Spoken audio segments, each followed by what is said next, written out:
আসসালামু আলাইকুম বন্ধুরা, সবাই কেমন আছেন?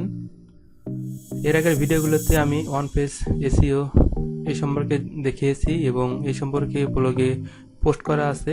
যারা ইতিপূর্বে ভিডিও এবং পোস্টগুলো দেখেননি অবশ্যই আমার ওয়েবসাইট ejobs.xyz ভিজিট করেন এবং আমাদের যে একটি গ্রুপ তৈরি করা রয়েছে, এটা আমাদের ভিডিওর লিঙ্কে গ্রুপের লিঙ্ক দেওয়া আছে, সেখানে জয়েন হবেন। তাহলে যেগুলো পোস্ট করব সেগুলো পেয়ে যাবেন। সেই অনুযায়ী আপনি যদি ব্লগারে কাজ করেন তাহলে অবশ্যই অ্যাডসেন্স পাবেন। আর এই সংক্রান্ত সবগুলো গাইডলাইন আমি A to Z পর্যায়ক্রমে দিয়ে থাকব। তো আজকের টপিকটি হচ্ছে আপনার সাইটটি কীভাবে গুগল সার্চ কনসোলে ভেরিফাই করবেন বা গুগল ওয়েবমাস্টার টুল কীভাবে ইউজ করবেন বা এখানে কীভাবে অ্যাড করবেন আপনার ওয়েবসাইটটিকে। তো এর জন্য আপনার ব্লগারে প্রথমে যে প্রবেশ করার পরে সেটিং অপশন আছে সেখানে ক্লিক করবেন।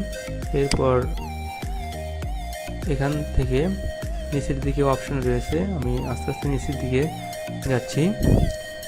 এই তো দেখুন কাভারেলস অ্যান্ড ইন্ডেক্সিং এর পরে রয়েছে গুগল সার্চ কনসোল। আমি এখানে ক্লিক করলাম। ক্লিক করলে এটা অটোমেটিক নতুন একটি উইন্ডো ওপেন হবে। অবশ্যই এর আগে আপনার জিমেইলটি লগ ইন থাকতে হবে। তো আমার অনেকগুলো ওয়েবসাইট গুগল সার্চ কনসোলে অ্যাড করা রয়েছে, তা এটা নাই, এটা আমি এখন অ্যাড করব। এর জন্য কী করতে হবে, অ্যাড প্রপার্টিতে এখানে যেতে হবে। তো আমাদের এখানে আমাদের ওয়েবসাইটের লিঙ্কটি বের করতে হবে। এর জন্য কি করব, আমরা ভিউ ব্লকে ক্লিক করব। এখন দেখুন আমাদের এই নতুন ওয়েবসাইটটি ওপেন হয়ে গেছে। তা এটা আমরা এই ইউআরএলটি কপি করলাম। এরপর কি করব, এখানে গিয়ে পেস্ট করে দেব।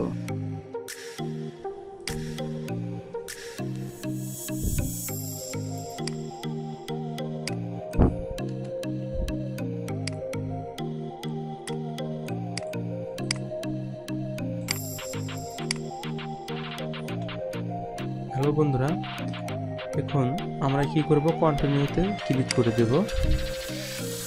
দেখুন এখন ভেরিফাইয়ের জন্য কি বলতেছে যে এটা ওনারশিপ অটো ভেরিফাইড দেখাই দিয়েছে, এটা অটোমেটিক ভেরিফাই হয়ে গেছে।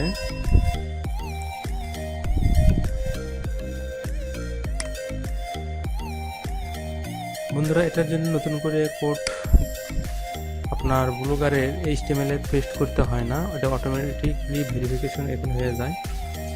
এটা আরও অনেক সুবিধা হলো।